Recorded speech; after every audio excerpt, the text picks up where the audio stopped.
Okay. So I just wanted to ask you about when you were little and you were growing up in I want the to farm. start with my name. Okay. Okay. I was the baby of the baby of the baby of the family. So all of my ancestors were old when I was born. Uh-huh. And so I was born in our family country home. The doctor came out and delivered me there. And this is just important because later on this had its time with me. And so this family home is in Smithfield, and I was a Smith, and the whole valley was Smithfield. It had belonged to my Grandpa Smith's brothers and Grandpa, and acres of the valley that you could farm, And what caused the valley was Yellow River. So there was a river that just divided our farm in half, practically. And so I thought we might start with a picture of my house that your mother painted for us, and Harry's. If you want to start with a picture of my home, where is it? Hanging in the bedroom. Well, let's go take a look. Just walk through here. We'll follow you.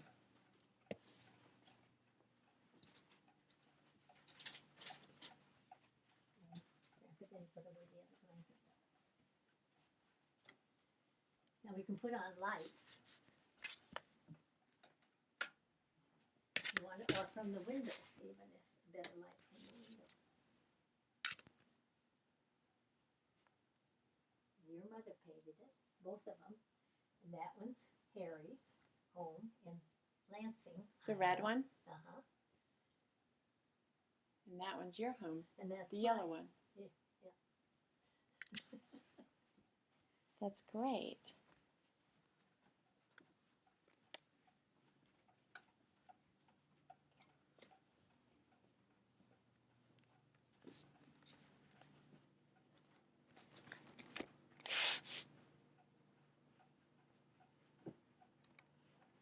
So that was the house you were born in? Yes. Yes, it was. And so I was born January 23rd, 1923. There used to be a saying that when your date matched your age, you was as smart as you were going to be. And so I thought, what, at 23, that's topped it. out. Yeah. So I went to was in the country, of course, and to my left, if I went down the Yellow River Road, I would come to Smithfield School, a little one-room schoolhouse. But if I turned right, I went to the little red schoolhouse. And one was like 1.5 miles, and one was 1.25 miles. But you could choose either one, really. But the little red schoolhouse, well, the land was given by the Smiths for the red schoolhouse. So I wanted to go to that one because my grandpa had given that land for the red schoolhouse. And it again was a one-room lovely. And one-room lovely. and we had to walk, and the roads were mud ditches, they were horrible. And so and it was over 1 mile. And I started to school at probably 6. When I was 6, they had a rule then you couldn't start at 5, I think, and unless your birthday was closer to 6 than to 5, you could. But anyhow, I think I was probably 6. But you could take the lower grades as fast as you were able. Oh. It all depended on how well you read. If you could read the first grade reader through, why, you could go to the second, and you'd be in the second grade. And I was moving right along, but I was hoping that the next year I would go back to the 3rd grade instead of just the second. I didn't want to just make 2 grades. I wanted to go to 3rd grade. But we had a session of sickness. We had chickenpox and measles and every contagious thing that was going that winter. And I didn't get to school enough to go anywhere. So I started then in 2nd grade. But when we got back in the spring, she said didn't have time to do it. I couldn't do the third grade reader that fast. So I got out of school at too young an age to do anything except I was going to teach country school. But I can't get my state certificate, teacher's license, until I'm 18. And how old were you? 17. You're 17. When I was out of high school, yeah. Mm-hmm. So that was, what would be fun things to tell from school? One thing that we dragged in the big hills behind the little red schoolhouse, and they were farmed. So in the winter, they were wonderful sliding.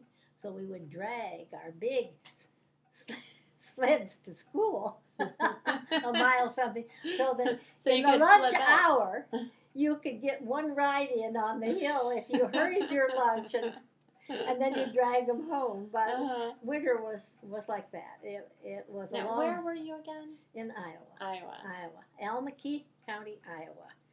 And so the winter schools were always the worst thing that happened to me in that school. Well, two worst things happened in my school was the Depression, what had come. And I remember that hearing my dad sitting on his front porch as the neighbors would go by in their horses and buggies and cars and whatever, and they would stop to see him and yak with him a little bit from the road up. And he would say, "How about this? 4 cents a pound for your pork." That's all they could get out of their hogs. That was big money. In Iowa, it was corn and hogs that made money. And the Smiths gauged richness by how many acres they could own. Uh-huh. And so my dad's farm was a gift from his father, which was like 120 acres or something. And he had that house built, mm-hmm. and for him and Mom. And he was 13 years older than my mother. So anyway, one of the worst things that happened in the Depression, we had everything except we had land, we had a home, we had food, we had meat, we had everything except no money. Mm-hmm. And you didn't have a cash crop. Your cash crop was... Because no one had any cash. No, I didn't have any cash. I would worry all summer about how I was going to get a pair of shoes to wear to school, mm-hmm. because those had to be bought. Mm-hmm. Oh gosh, but so it was really rough times in the country at that time. But there were so many people that didn't have homes, and there weren't jobs, and it was a bad time. Mm-hmm. So we had a little house that my mother's mother, Hannah Powell, mm-hmm. lived just 3 jumps beyond the pig pen, down the road, and there was a spring that came out of the hill, mm-hmm. and Grandma lived there, mm-hmm. and it was my job to go and see Grandma after school every night and take her a pail of water from the spring. And so for the first years, that was it. It was just school and Grandma's and at home, and we had a car. Mm-hmm. My father loved cars. He didn't drive anything. Tractors, cars, nothing that had motors did he drive. But he loved all of them. So he'd sell cattle or get a car. He wouldn't drive it. But he never drove. My brothers drove them. Why?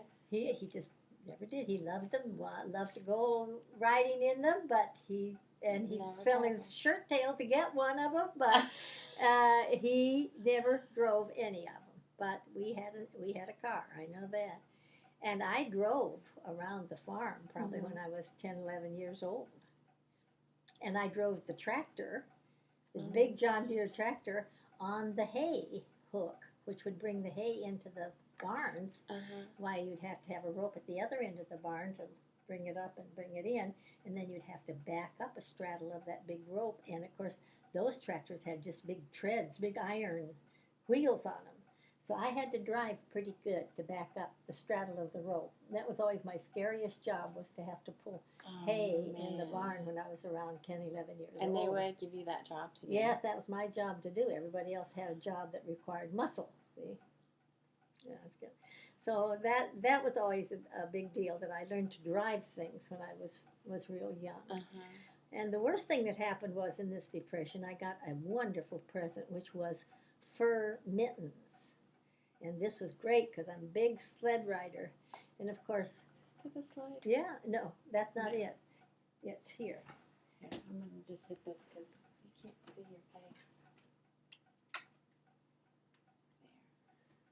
There. Okay. So I'm going to the little red schoolhouse, and I'm now probably in the 5th, 6th grade.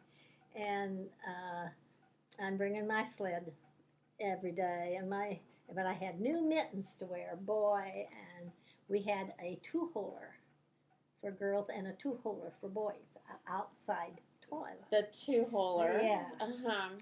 And so I went to the 2-holer that morning, or after we had a sled ride, and I had a long sheepskin coat on. It was really, sheepskin.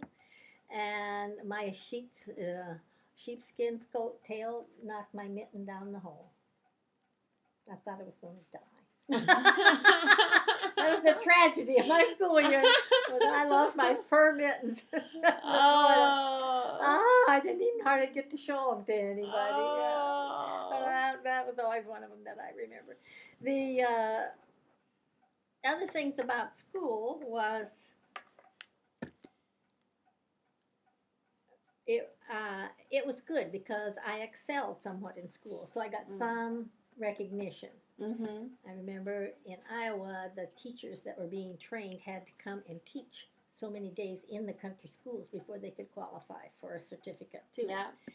And so we had a teacher there, student teacher there, and she was doing math on the blackboard. Mm-hmm. And so she was talking about how to add long strings of numbers, and she had added hers incorrectly. And I, not being kind or even thoughtful, I said, "But you made a mistake." Uh-huh. And my teacher, was about to hit me in the head. Really? She was so embarrassed because she was wrong. And I had figures up and down real good at that time, not anymore, but then I was fast and good at them.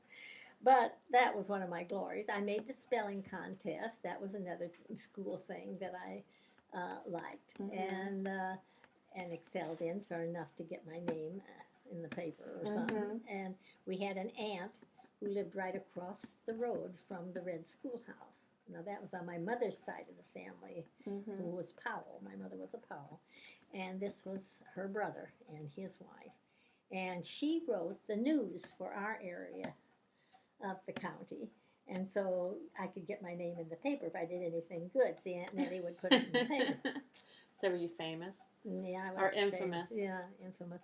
Well, I did pass the state. You had to pass state exams then to pass the country school because they were getting children that couldn't go to the high school, weren't ready, Yeah, school-wise. You're in the 8th grade, but you just, particularly in English, you were really caught up. So, but I did pass, and Aunt Nettie's daughter took me to visit the county seat where the only really good high school was, which was 15 miles away, which doesn't sound like very far, but when the roads are all mud roads and there's no transportation, why it's far. And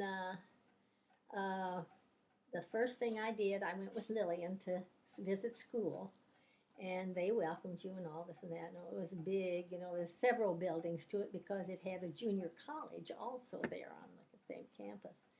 And the first thing I did was fall up the stairs and tore my long silk hose that I had on.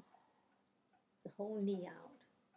Skinned my knee. Terrible. I mean, I hadn't been to any class or anything with Lillian until I missed myself. Oh, it's a terrible tragedy. It's about all I remember of visiting high school, wasn't it? I tore my hose. Oh, gee. But they started a school bus coming down and coming up the Yellow River Road. So I can now go to high school. And nobody in my family had gone to high school. Really? Yeah, well, couldn't get to high school. Yeah. And I could also get teacher's training. Well, I really wanted to be a nurse. Yeah. But the only thing that was available to me was teacher's training. We couldn't afford nurse uniforms. You had to afford your own uniforms was one of the things that kept me. And we had to go away, too, to another town, another city. So financially, we couldn't. That took cash. And like I said, we didn't have cash.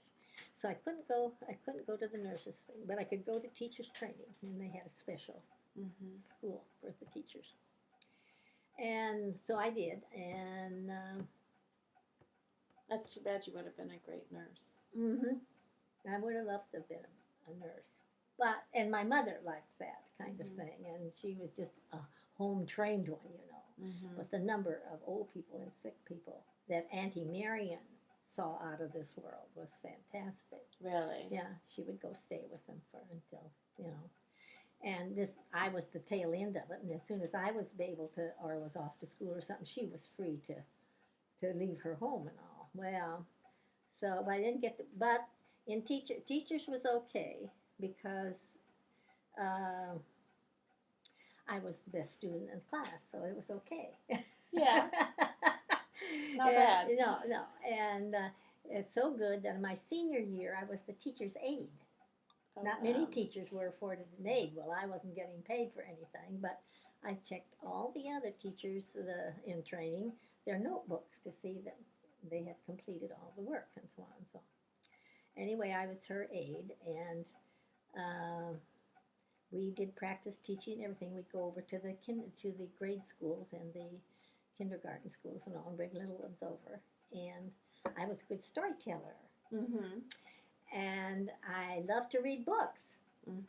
And so I would read storybooks to them, and I would keep the whole little circle of visitors entertained. And that was a big plus. Yeah. If a teacher can speak well in front of a group and hold people's attention, why, that's a plus. Oh, sure. And I have a loud voice, and so everybody heard what I said. And when I was teaching then in Harry's hometown, the joke was that I was a 5th and 6th grade teacher. The 7th and 8th graders listened to my lessons, and the 4th, 3rd, and 4th graders listened to my lessons on the other side because my voice went right through all 3 rooms. Even the high school kids came over, and I taught them fractions. Really? Yeah, the principal heard that I was a good teacher, so he brought a class over that was having trouble. And I said, well, I was also I was a good athlete, you know, not really, but I thought I would.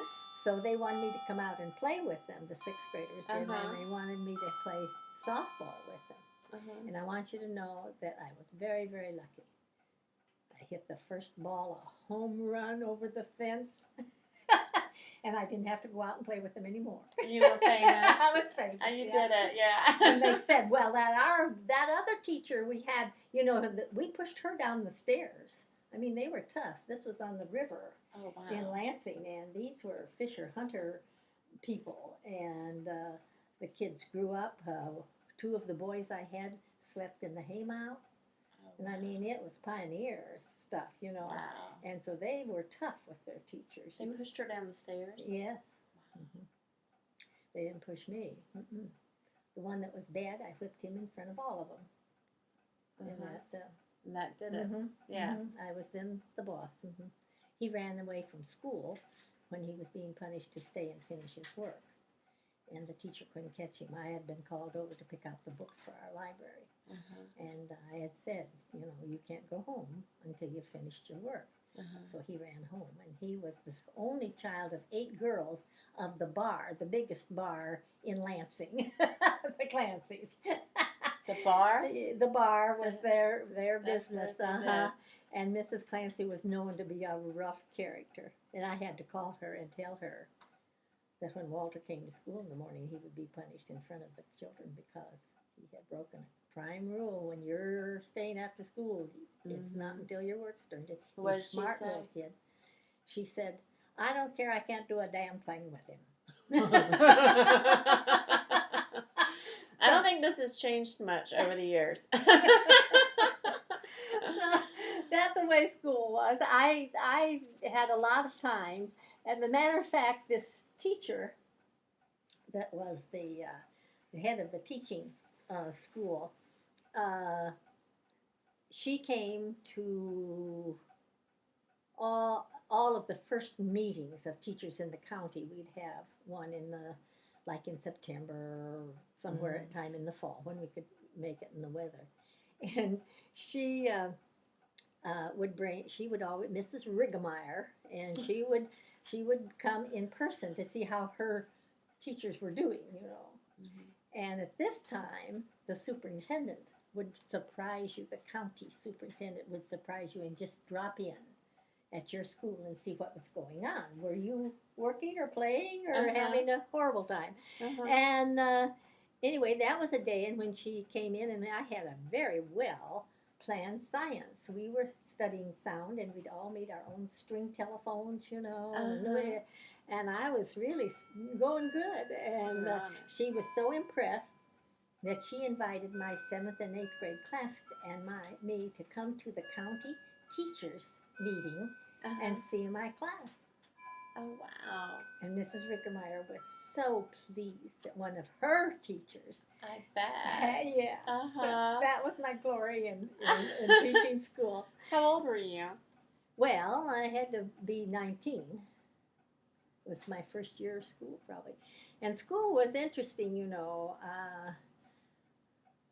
You had to carry your own wood in to the one-room schoolhouse and make your own fire every morning when you got there. And what time did you start? 9 o'clock. And so you were up early, and you had to get, and the men didn't even come and split the chunks. You had to split your own chunks. There was chunks in the woodshed, but you had to carry them in. Well, I got smart, and I had some of my boys carry them in and put them on the porch. But you had to make your own fire and get the building warm before the children would get there. And but that's all right. That's what I grew up with too. You know, carrying wood to the house. Yeah. When I'd get home from school at night, and my job was to carry a big pile on the front porch and a big pile on the back porch, one for the kitchen and one for the living room. Man. And so, but I liked it, and I made a lunch program, and I put a big pan of water on top of the belly stove, and by noon it was good and warm. And they brought little jars of soup or whatever they wanted, and we had hot lunch. Yes, and that pleased some of the mothers that were nutrition-minded. But and then the other thing I did was I got rid of the pail of water that everybody drank from with the dipper. Oh, goodness. And so everybody had a hook and a cup, and we got a tank that had a valve on the bottom, you know, so they could draw their own. And on Friday night, they took their cup home and got it sanitized and brought it back. That was my improvements. And for going to teach, do the teaching in the county meeting that time, we got a set of encyclopedias for our little bookcase, which was the library, the entire library for the school. Wow. And but so that was our recognition. That was our reward. Every year you had to put on a program. At least one program in which it was like theater. You hung curtains and you did plays and all sorts of things. And you sang songs, and the parents all came, and they brought box lunches, and they bought them.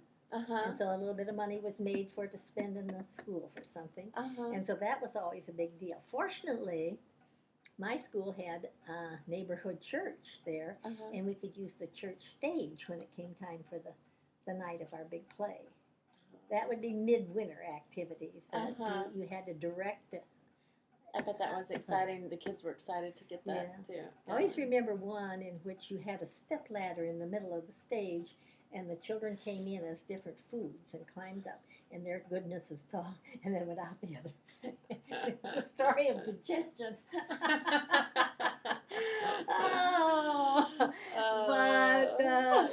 Well, the war came, and all my good friends went to the war. And after about 3 years of that, I decided I would go to the war also. So I went to California to build ships. And What was that like? that was a new experience because I had never traveled much. I remember waking everyone up in the car of the train when I woke up at 4 a.m. in the morning in California finally. And I looked out and I said, "Oh, look, pine trees, palm trees, Palm palm trees. trees. I've never seen a palm tree." But I remember everybody saying a palm tree. Anyway, I lived with my Aunt Nettie, Paul's son, and his wife for a few months till I got acquainted. Mhm. And then I and another gal got our own apartment. And I did not do welding. I was an inspector. Okay. They had a test and they showed you all the bulkheads and the bulkhead numbers and all the stuff in a part of the ship that they made. And they were the small fighting boats. And what was the name of it? Grandpa could help me here. But anyhow, then they had a test, and I was good at remembering numbers. And so I knew all the bulkheads that had been welded or hadn't been welded and so forth. So I did well in the test. So that's why I became an inspector and not a welder. I thought I was going to weld them. But you just inspected them. Yeah, but I just inspected them. They got credit by how many feet they had done. How many feet Each shift. How much feet of welding, welding. between the bulkheads and you would make sure the seal was tight. Yeah, that it looked good and how long it was. Okay. It was how much Okay, they did so you too. would measure it.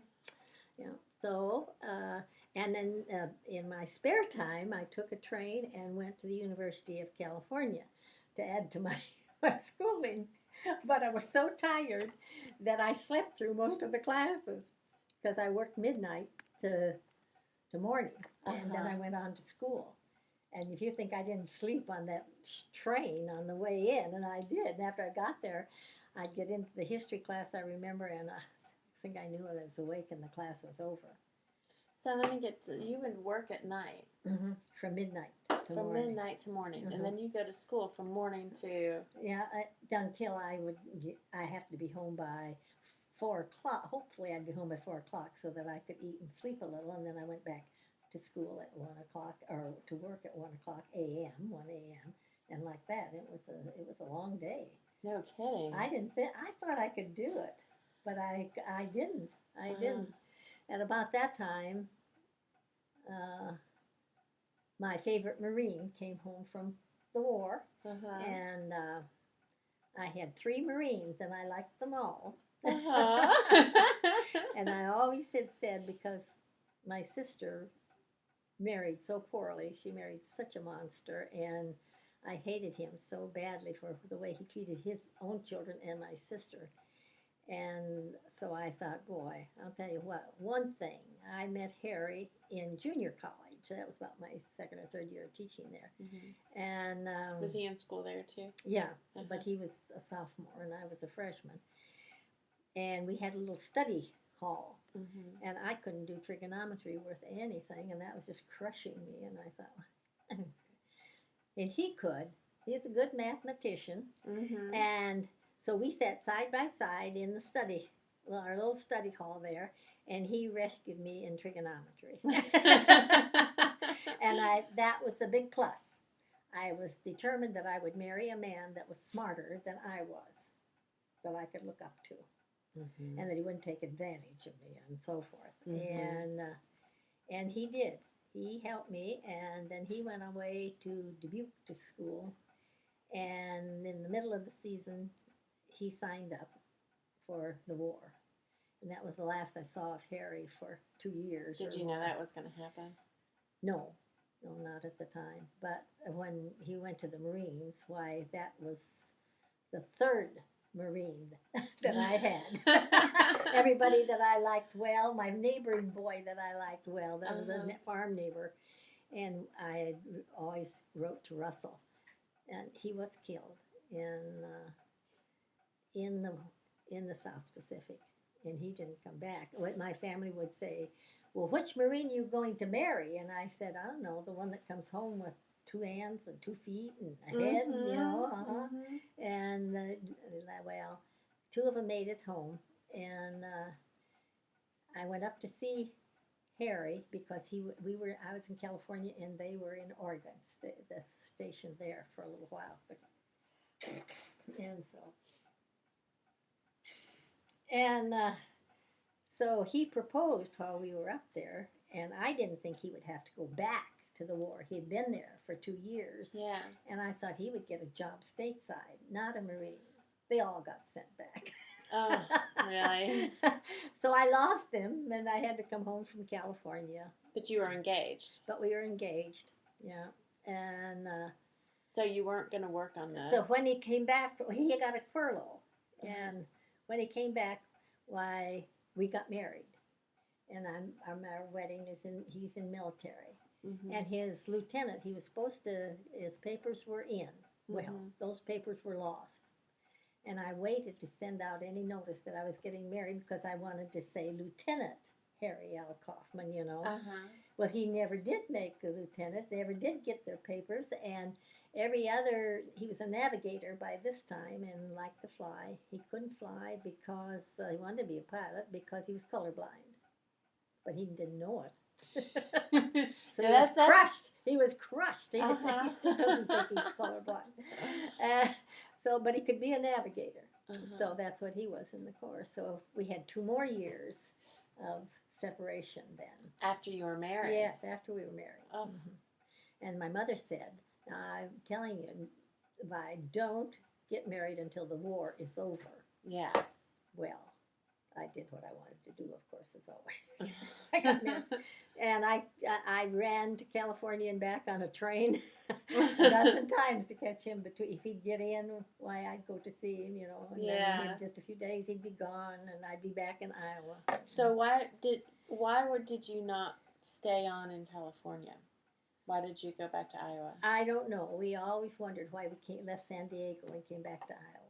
Because he was going to. I came back because Lansing School, which was Harry's little hometown, there on the Mississippi River, that area, they had asked me to teach their 5th and 6th grade. And so that's what I did. And I was still teaching there when he came back to stay. And the war was over. And so from there, Harry had saved enough money because he grew up in the Depression too. So anything cash he got, if he didn't smoke it up, why? The rest of it was saved. And cigarettes were very cheap. So he had enough money that when he got through school, got his degree in engineering, we could buy a house. And that was big stuff to me because that was what you wanted. Most of all was your own home in those days. Not to make a trip to somewhere or not to, you just had your own home and it was paid for. That was the big goal. Yeah. So Goodyear hired him when he got his degree, and we moved to Ohio. And I had my first home, and that was really heady business. I only taught 1 other year, and that's when we went bankrupt practically. He was moved to Lincoln, Nebraska to work there, and we had a new house built for us. And it was on a hillside, and for some reason, the basement filled with water. Every rain of any amount ran into our basement. Oh, no. So Harry had to dig a deep trench all the way around the one side, and put in pumps and put his engineering to the best of the best that we could hope for here. And then the roof went to hell, and one of the walls in the basement got a crack to come in, and it was a horrible 7 years. When he had a great promotion due him at Goodyear for making wonderful belts for machinery rubber goods. And his boss took the honors, never mentioned who had designed the belt. Oh, no. So he didn't get the raise there. So at that time, he signed up to go into nuclear energy. And never heard anything, and he thought, well, he didn't pass that. But he did. We got a surprise letter, and he was invited to come to Oak Ridge. So we moved from from Nebraska to Oak Ridge, Tennessee. And he started into nuclear energy, which he did the rest of his working years. Matter of fact, I think he was the first man to design a Harry, Harry, come here.